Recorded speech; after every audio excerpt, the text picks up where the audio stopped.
श्रीमते रामानुजाय नमः। श्रीमद्भागवतम् कैंटो 1 चैप्टर 2। व्यास उवाच इति सम्प्रश्नसंहरुष्टो विप्राणाम्रो महर्षिणिः प्रतिभूज्य वसस्तेषां प्रवक्तुमुपचक्रमे।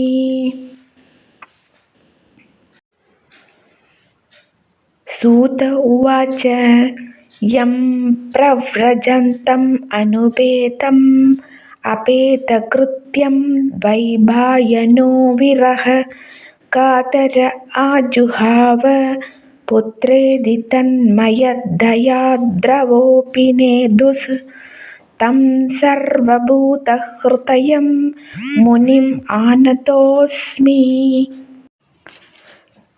यः स्वानुभावम् अखिलश्रुतिसारम् एकम् अध्यात्मदीपम् अतिथिदीर्षतां तमोऽन्तम् संसारिणां करुणयाः पुराणगुह्यं तं व्याससूनुम् उपयामि गुरुं मुनीनाम्।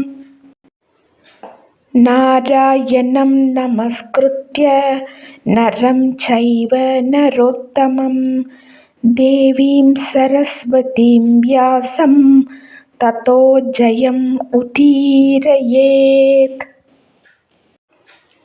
मुनयः साधु पृष्टोऽहं भवद्भिर्लोकमङ्गलं यत्कृतः कृष्णः सम्प्रश्नो येन आत्मा सुप्रसीदति।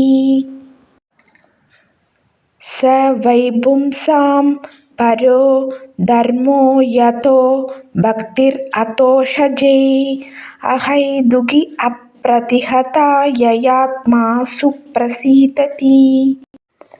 वासुदेवे भगवती भक्तियोगः प्रयोजितः जनयति आगवैराग्यं ज्ञानं च यत् अहैतुकम्। धर्मः स्वनुष्ठितः पुंसां विश्वक्सेन कथाश्रूयः नोत्पादयेत्यति रतिं श्रम एव हि केवलम्। धर्मस्य हि अपवर्ग्यस्य नार्थोऽदायोपकल्पते नार्थस्य धर्मैकान्तस्य कामो लाभाय हि स्मृतः।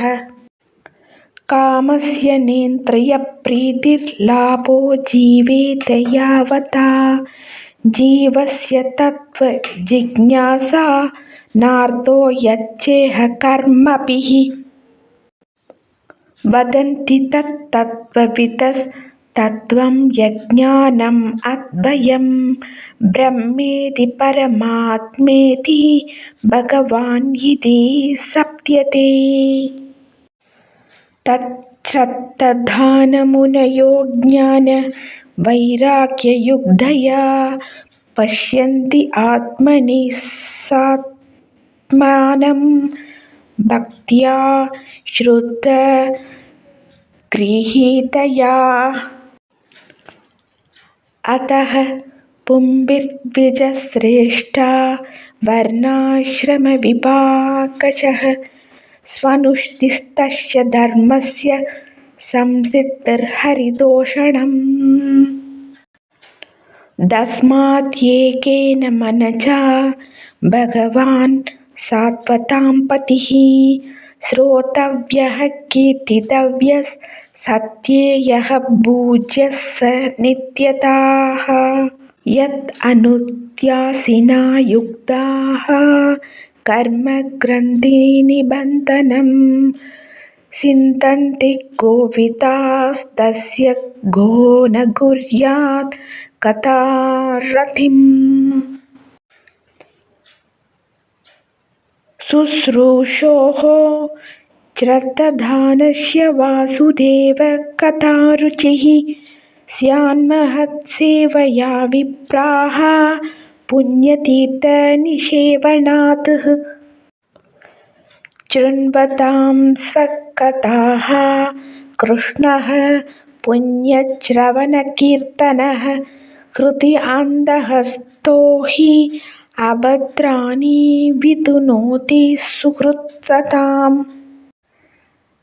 नष्टप्रायेषु अभद्रेषु नित्यं भागवतसेवया भगवती उत्तमश्लोके भक्तिर्भवति नैष्टिकीः तथा रजस्तमो भावाः कामलोपातयश्च ये चेतयेतैरनाविद्धं स्थितं सत्त्वे प्रसीदति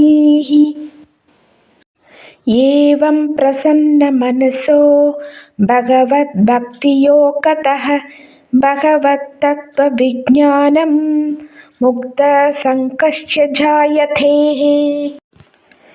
विद्यते हृदयग्रन्थिसिद्ध्यन्ते सर्वसंशयाः क्षीयन्ते साक्ष्यकर्माणि दृष्ट एवात्मनीश्वरैः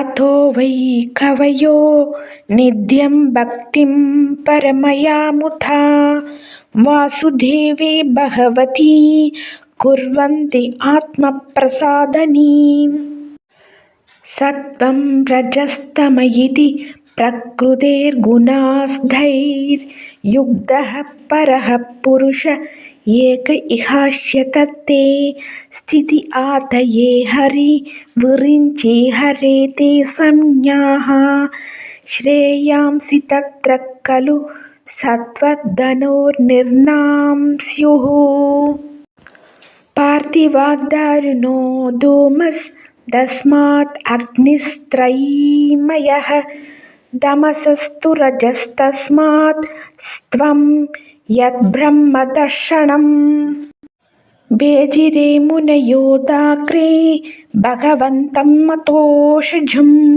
सत्त्वं विचुत्तं क्षेमाय कल्पन्ते ये नुतानिगः मुमुष्वो घोररूपान् हित्वा भूतपतीनत नारायणकलाः चान्ता भजन्ति हि अनसूयवः रजस्तमः प्रकृत्यः समशीला भजन्ति वै पितृभूतप्रजे चातींश् ऐश्वर्यप्रजेप्सवः वासुदेवपरवेदा वासुदेवपरमगाः वासुदेवपरयोगा वासुदेवपराः क्रियाः वासुदेवपरं ज्ञानं वासुदेवपरं तपः वासुदेवपरो धर्मो वासुदेवपरा गतिः स एवेदं ससर्जाग्रे भगवान् आत्ममायया सत्तसत् रूपया स असौ गुणमया गुणो विभुः दया विलसितेष्वेषु गुणेषु गुणवान् इव अन्तः प्रविष्ट आपाति विज्ञानेन विजृम्भितः यथा हि अवहितो अग्निर्दारुष्वेगः स्वयोनिषु नानेव भाति विश्वात्मा भूतेषु च तथा पुमान् असौ गुणमयैर्भावैर्भूत सूक्ष्मेन्द्रियात्मभिः स्वनिर्मितेषु निर्विष्टो भुङ्क्ते भूतेषु तद्गुणान् भावयति एष सत्त्वेन लोकान् वैलोकभावनः लीलावतारानुरतो देवतिर्यन् नरादिषु सकलं कृष्णार्पणम्।